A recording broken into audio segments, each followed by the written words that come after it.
अस्सलामुअलैकुम स्टूडेंट्स, कैसे हैं आप सब। आई होप आप सब लोग ठीक होंगे, खैरियत से होंगे और अपने घरों में खुशबाश होंगे।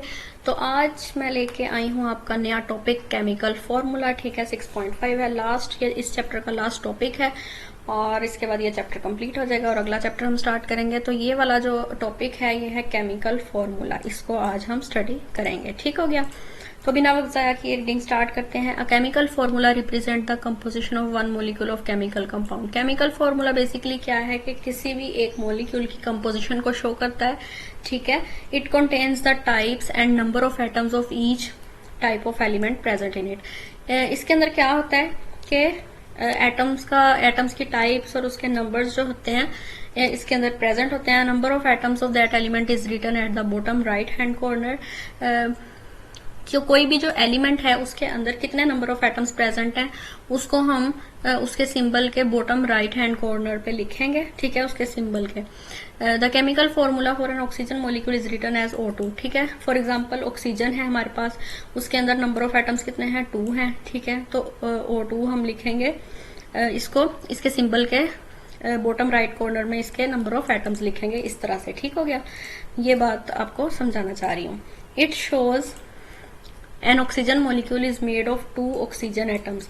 तो इसका क्या मतलब हुआ कि इसके पास 2 ऑक्सीजन एटम्स हैं। In chemical formula of covalent compounds, अगर कोवलेंट कंपाउंड्स के केमिकल फॉर्मूला को देखें, symbol of all the elements are written. तमाम एलिमेंट्स के सिंबल्स जो हैं वो लिखे जाते हैं। Their atomic numbers are written as a subscript. If no subscript is given it means the number of atoms of those element is 1। अगर किसी के साथ कुछ भी ना लिखा हुआ हो, किसी सिंबल के बॉटम राइट हैंड कॉर्नर में कुछ भी ना लिखा हुआ हो, तो उसका मतलब होता है कि उसके पास कितने नंबर ऑफ एटम्स हैं, उसके पास 1 नंबर ऑफ एटम है। ठीक हो गया। Water is made up of 2 hydrogen atoms and 1 oxygen atom. Water molecule जो है इसके पास 2 हाइड्रोजन एटम होते हैं और 1 ऑक्सीजन एटम होता है। तो इसका केमिकल फॉर्मूला क्या हुआ, H2O। O के साथ कुछ नहीं लिखा हुआ, इसका मतलब है कि O का ऑक्सीजन का जो मॉलिक्यूल एटम है वो कितना है, 1 है। ठीक है। The chemical formula of ionic compounds are written differently. Ionic compounds का जो केमिकल फॉर्मूला है उसको हम थोड़ा डिफरेंट वे में लिखते हैं। As ionic compounds are made up of cations and anions. Ionic compounds जो हैं वो कैटाइंस और एनाइंस से मिलकर बनते हैं।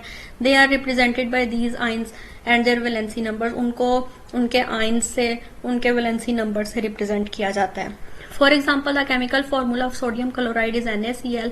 अगर देखा जाए तो सोडियम क्लोराइड का जो केमिकल फॉर्मूला है वो है NaCl, where Na is cation, sodium cation है और क्लोरीन जो है वो एक एनाइन है। To write a chemical formula for ionic compounds follow this steps. Chemical formula जब हम आयनिक कंपाउंड्स का लिखते हैं तो कौन से स्टेप्स को फॉलो करना होता है। स्टेप 1 है the symbol of cation is written on the left. Cation का जो सिंबल है उसको लेफ्ट साइड पे हम लिखेंगे। ठीक है, जैसे Na है। ठीक है, और इसी तरह लेफ्ट पे हम लिखेंगे सिंबल ऑफ एनाइन। ठीक है, जैसे राइट, एनाइन का राइट साइड पे। ठीक है, जैसे क्लोरीन यहाँ पे लिखा हुआ है। स्टेप 2 है valency numbers of both ions are written on the top right hand corner. उनका वैलेंसी नंबर जो है वो हम टॉप पे लिखेंगे, टॉप राइट कॉर्नर पे। ठीक हो गया।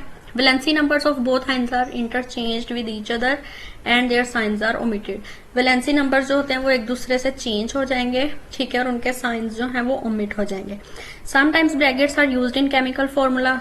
कभी कभी केमिकल फॉर्मूला में ब्रैकेट्स भी यूज की जाती हैं। It shows all the atoms in bracket are multiplied by the number immediately after the bracket. Bracket का मतलब ये होता है कि ब्रैकेट के बाहर वाली साइड पे जो नंबर लिखा होता है वो ब्रैकेट के अंदर वाली साइड पे जितने भी नंबर होंगे उनके साथ मल्टीप्लाई होगा। For example chemical formula for calcium hydroxide is. Calcium hydroxide का केमिकल फॉर्मूला ये है। This shows calcium hydroxide made up of 1 calcium. इसके पास 1 कैल्शियम है, 2 ऑक्सीजन है और 2 ही हाइड्रोजन एटम्स हैं। ठीक हो गया। Pure compounds always have the same number of elements. Pure compounds जो होते हैं उनके पास सेम नंबर ऑफ एलिमेंट्स होते हैं, उनकी प्रपोर्शन जो है वो भी सेम होती है।